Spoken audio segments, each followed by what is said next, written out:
Ich höre es sehr oft, dass Leute mich für verrückt halten, wenn ich ihnen sage, dass ich mit einer echten Eisenbahn ums Grundstück fahre. Ja. Wenn sie dann die Eisenbahn aber sehen oder selbst erleben oder spüren, ja, und auch den Hintergrund teilweise von dieser ganzen Geschichte wissen, ja, dann schlägt das relativ schnell um und sie sind hellauf begeistert von dem, was ich da eigentlich angestellt habe. Und die meisten finden das auch toll, dass ich sowas gemacht habe. Ja.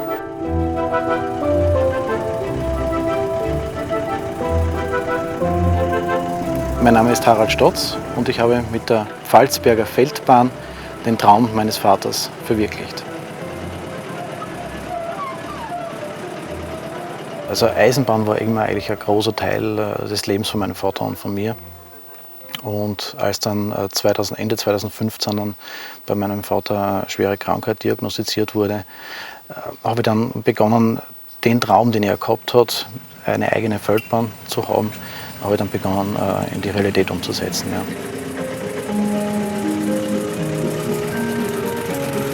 Und habe dann auch relativ schnell dann eine Lokomotive gefunden, auch von einem Sammler, und habe dann das eben versucht, so schnell wie möglich aufzubauen, teilweise mit ihm zusammen aufzubauen. Wir haben alles selbst gemacht. Also wir haben 170 Tonnen Gleisschotter mit der Hand verbraucht. Wir haben 400 Schwellen selbst geschnitten, gehobelt. Dann eben die ganzen Schienen, die wir selbst gebogen haben. Wir sind da irgendwo bei ca. 10.500 bis 11.000 Arbeitsstunden.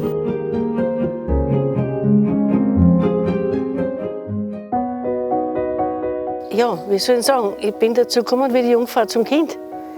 Weil mein Sohn und mein Mann, Eisenbahn begeistert, bis zum geht nicht mehr, haben halt angefangen, unten im Keller einmal eine kleine Bahn zu errichten. Zuerst in einem Raum, dann war ich auf Skiurlaub und als ich zurückkam, war mein Vorratskeller weg und da war der zweite Raum, eine Eisenbahn. Wir sind jetzt im Keller bei der Modelleisenbahn, mit der vor fast 30 Jahren eigentlich alles begonnen hat. Mehr Gleis hätte man nicht mehr verlegen können und dann haben wir uns gedacht, okay, wie schaut es dann aus? Gehen wir mit der Eisenbahn dann wirklich in den Garten raus und bauen dort draußen weiter oder machen wir dann eine eigene Feldbahn? Ja? Und so hat das mit der Feldbahn dann eigentlich auch begonnen. Da war ich natürlich begeistert, weil das ist was Besseres als wie so ein kleines Ding da unten im Keller.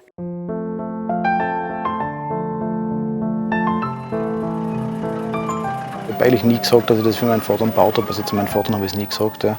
Und er hat eigentlich nur gesagt, ja, das ist also was du da wirklich antust.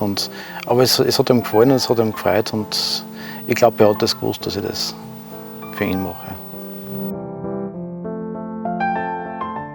Ja, und die Bahn fährt extra bei ihm vorbei.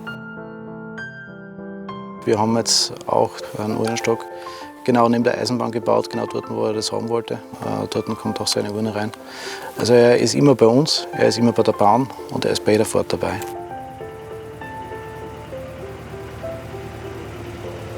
Die Pläne bestehen, dass man ausbaut. Vielleicht ergibt sich die Möglichkeit, dass man am benachbarten Waldgrundstück dann noch ein paar Meter Schienen verlegt, ja, und dann eine eigene Waldbahn baut.